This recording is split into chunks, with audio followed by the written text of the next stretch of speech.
ನಮಸ್ಕಾರ. ನಾನು ಸಚಿನ್ ಕುಮಾರ್ ನಾಯಕ್ ಅಂತ ಸಾಮಾಜಿಕ ಕಾರ್ಯಕರ್ತ ಸುರಪುರ. ನಾನು ಡಿಸೆಂಬರ್ 23ರಿಂದ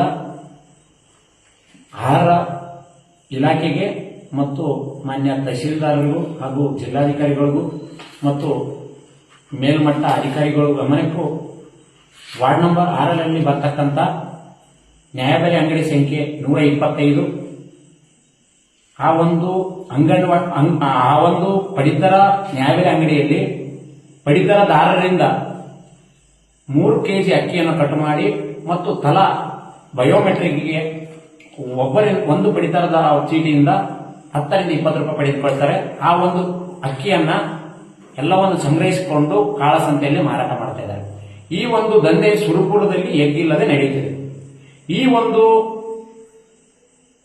ಕಾನೂನು ಬಾಹಿರವಾಗಿ ನಡೀತಕ್ಕಂಥ ಚಟುವಟಿಕೆಗಳನ್ನ ನಾನು ಸಾಮಾಜಿಕವಾಗಿ ಕಾನೂನುಬದ್ಧವಾಗಿ ಲಿಖಿತ ರೂಪದ ಮೂಲಕ ಮನವಿ ಮಾಡುವುದರ ಮೂಲಕ ಕಡಿವಾಣ ಆಗ್ತಾ ಇದ್ದೇನೆ. ಆ ಒಂದು ಉದ್ದೇಶಪೂರ್ವಕವಾಗಿ ನನ್ನ ಮೇಲೆ ಸುಮ್ಮನೆವಾಗಿ ಸುಳ್ಳು ಕೇಸುಗಳನ್ನು ಮಾಡ್ತಾ ಇದ್ದಾರೆ. ಈಗಾಗಲೇ ನನ್ನ ಮೇಲೆ ಒಂದು ಮೇ ತಿಂಗಳಲ್ಲಿ ಆಗಿರ್ತಕ್ಕಂಥದ್ದು ಸುಳ್ಳು ಕೇಸುಗಳನ್ನು ಕೂಡ ದಾಖಲು ಮಾಡಿದ್ರು. ನಂತರ ಅದಾದ ಮೇಲೆ 107 ಕೂಡ ನನ್ನ ಮೇಲೆ ಮಾಡಿದರು. ನಂತರ ರೌಡಿ ಶೀಟರ್ಗಳನ್ನು ಮಾಡಲು ಮುಂದಾದರು. ನಂತರ ಇವತ್ತು ಕೂಡ ಇದೇ ರೀತಿಯಾಗಿ ಒಂದು ಸುಳ್ಳು ಕೇಸನ್ನ ಮತ್ತೆ ಮಾಡಿದ್ದಾರೆ. ಈ ಒಂದು ಉದ್ದೇಶ ಏನಪ್ಪ ಅಂತಂದ್ರೆ ಸಾಮಾಜಿಕವಾಗಿ ನ್ಯಾಯಯುತವಾಗಿ ಕಾನೂನುಬದ್ಧವಾಗಿ ಪ್ರಾಮಾಣಿಕದಿಂದ ಮಾಡ್ತಕ್ಕಂಥದ್ದನ್ನು ಹತ್ತಿಕ್ಕುವ ಒಂದು ಉದ್ದೇಶಪೂರ್ವಕವಾಗಿ ನನ್ನ ಮೇಲೆ ಸುಳ್ಳು ಕೇಸುಗಳನ್ನು ದಾಖಲು ಮಾಡ್ತಾ ಇದ್ದಾರೆ. ಇದನ್ನೆಲ್ಲವನ್ನು ನೋಡಿದರೆ ಮಾನ್ಯ ಪೊಲೀಸ್ ಆರಕ್ಷಕ ನಿರೀಕ್ಷಕರು ಸುರಪುರ ಅವರು ಈ ಒಂದು ಅಕ್ರಮ ದಂಧೆಕೋರರ ಜೊತೆಯಲ್ಲಿ ಶಾಮೀಲಾಗಿದ್ದಾರೆ ಅನ್ನೋ ಒಂದು ಮೇಲ್ನೋಟಕ್ಕೆ ಕಂಡು ಬರ್ತೇವೆ. ಯಾಕಪ್ಪ ಅಂತಂದ್ರೆ ಅಕ್ರಮ ದಂಧೆಕೋರರು ಮಟ್ಟ ಹಾಕಲು ಅಕ್ರಮ ಚಟುವಟಿಕೆ ನಡೆಸತಕ್ಕಂಥವರು ಸರ್ಕಾರದಿಂದ ಬರ್ತಕ್ಕಂಥ ಯೋಜನೆಗಳ ದುರ್ಬಳಕೆ ಆಗಿರಬಹುದು, ಅದು ಎಲ್ಲವನ್ನ ನಾನು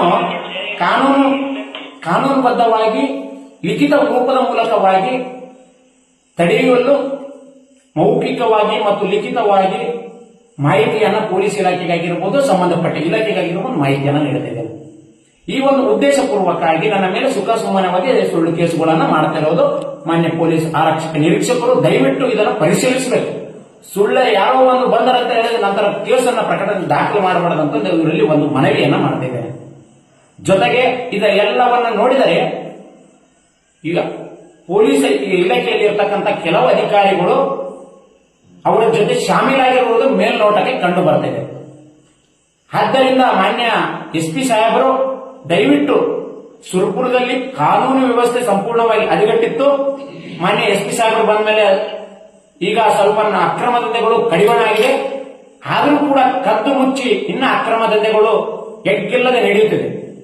ಆ ಒಂದು ಕಾನೂನುಬದ್ಧವಾಗಿ ನ್ಯಾಯಯುತವಾಗಿ ಪ್ರಾಮಾಣಿಕದಿಂದ ನಾನು ಕಾನೂನಾತ್ಮಕವಾಗಿ ಲಿಖಿತ ರೂಪದ ಮೂಲಕ ಕೊಡತಕ್ಕಂಥದ್ದನ್ನ ಸಹಿಸದೆ ನನ್ನ ಮೇಲೆ ಸುಳ್ಳು ದಾಖಲೆಗಳನ್ನ ಆಗ್ತಾ ಇದ್ದಾರೆ. ನನ್ನ ಮೇಲೆ ಸುಳ್ಳು ದಾಖಲೆ ಆಗ್ತಾ ಇದ್ದಾರೆ. 107 ಕೂಡ ಮಾಡಿದ್ದಾರೆ. ಮತ್ತೆ ರೌಡಿ ಶೀಟರ್ ಮಾಡಲು ಕೂಡ ಸೂಚನೆಯನ್ನು ಕಳಿಸಿದ್ದಾರೆ.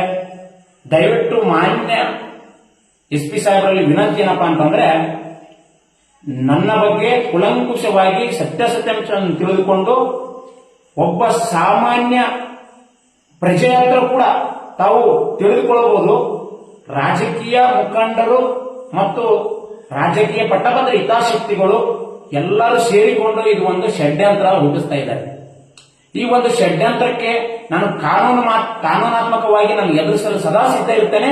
ಇದು ಒಂದೇ ಅಂತಲ್ಲ, ನನ್ನ ಮೇಲೆ 10 ಕೇಸಾದರೂ ಕೂಡ ನಾನು ಕಾನೂನಾತ್ಮಕವಾಗಿ ಹೋರಾಟ ಮಾಡಲು ಸಿದ್ಧ ಇರ್ತೇನೆ. ಆದರೂ ಕೂಡ ದಯವಿಟ್ಟು ಕೇಸ್ ಮಾಡಲು ಮಾನ್ಯರಾದ ತಾವುಗಳು CPI ಸಾಹೇಬರು ಸುರಪುರ ಅವರು ದಯವಿಟ್ಟು ಕುಲಂಕುಷವಾಗಿ ಪರಿಶೀಲಿಸಿ ಸತ್ಯಾಸತ್ಯತೆಯನ್ನು ತಿಳಿದುಕೊಂಡು ಪ್ರಕರಣವನ್ನು ದಾಖಲು ಮಾಡಬೇಕಂತ ಅವರಲ್ಲಿ ವಿನಂತಿಯನ್ನು ಮಾಡ್ತಾ ಇದ್ದೇನೆ. ಜೊತೆಗೆ ಇದನ್ನ ಆಗ್ರಹವನ್ನಾಗೂ ಕೂಡ ನಾನು ಹೇಳ್ತಾ ಇದ್ದೇನೆ.